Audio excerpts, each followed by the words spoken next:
朕下了早朝便来看你，你可还好？妾身并无大碍，现在陛下来了，妾身就感觉好很多了。你放心养好身子便可，其他的事情你不必想太多。映月，还有个不情之请。你说便是。这几日我事不长便会难受，看见陛下就会好些，还希望陛下能多抽些空闲，到幽兰殿里来看我。你既然提了，朕又怎会不来看你呢？妾身说的可不是一朝一夕，而是日日如此。这是朕的责任，朕若是拒绝你的要求，倒显得朕是个薄情寡义之人。自映月7岁那年，第一次见到陛下，就知道陛下是个有情有义之人。现在虽然陛下繁荣之事缠身，但是映月知道，毕竟陛下与映月有着这么多年的情。过去的事情就不要再提了。陛下肯来陪着我，妾身就放心了。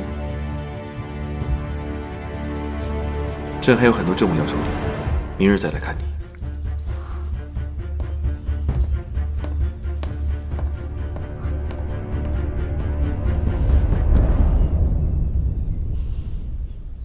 挂哪儿呢？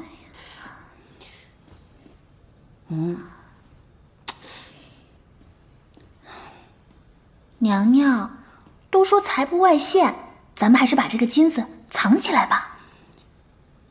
宝贝儿，这你又不懂了吧？这叫卧薪尝胆。这东西啊，会时刻提醒我的人生目标，做我的指路明灯。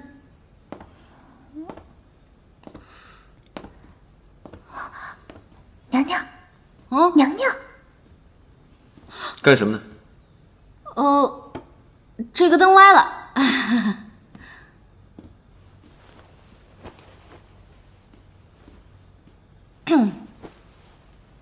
朕在你这儿坐会儿便走。怎么着？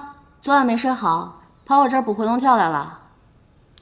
你说话能不能不要如此夹枪带棒的？对不起啊，皇上。如果你喜欢听那种撒娇妩媚的话呢，麻烦您出门左转幽兰殿去。这个呀，我真不会。朕本来是想向你道歉的，昨晚确实是有要紧的事情，突然离开，是迫不得已。你既然如此，朕这就走了。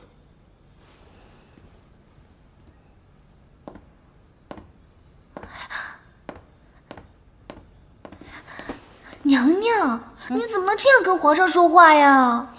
他先不然，我还要讲义，我就是天下第一大小白。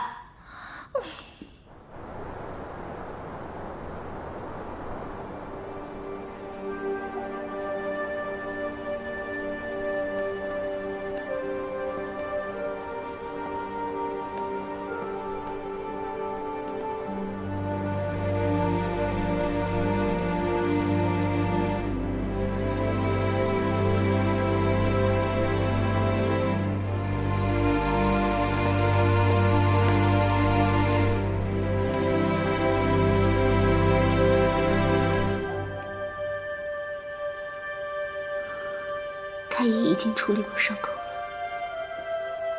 妾身现在已经好多了。你为何要做这样伤害自己的事情？妾身觉得对不起陛下。此话怎讲？臣妾怀了陛下的孩子，太医说已经有3个多月的身孕了。是因为对不起陛下，妾身知道，现在这个时候来这么个孩子，就是给陛下添麻烦，所以妾身才想，不如和这个孩子一起死了算了。你说的这是什么话？映月明白，陛下留映月在这宫中调养，已是极大的恩赐。可如今这个孩子，是所有人都容不下的呀。你放心，朕定会尽力保全这个孩子。陛下保了他又能如何？他活在这世上，只是一个无名无分、连和自己的爹都无法相认的可怜孩子。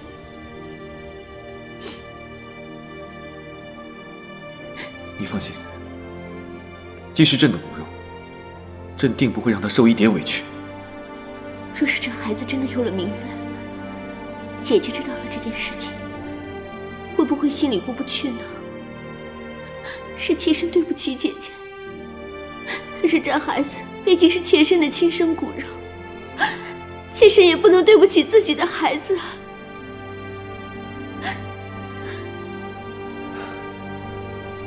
皇后那里，朕会亲自去说的。听见陛下这么说，妾身才能勉强安下心。你好生休养，朕还有要事，先走了。不知陛下明日能否来看妾身和孩子？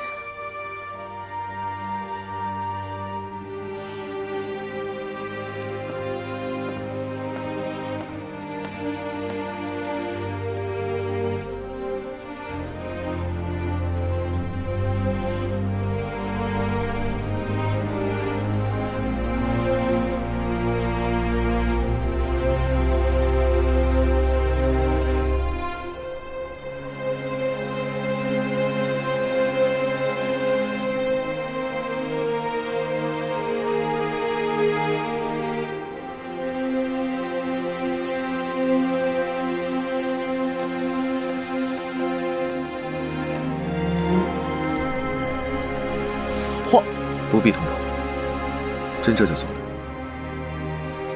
您不进去了？朕不知该如何向他解释，他知道了一定会很伤心，就让他再无忧快乐的过几日。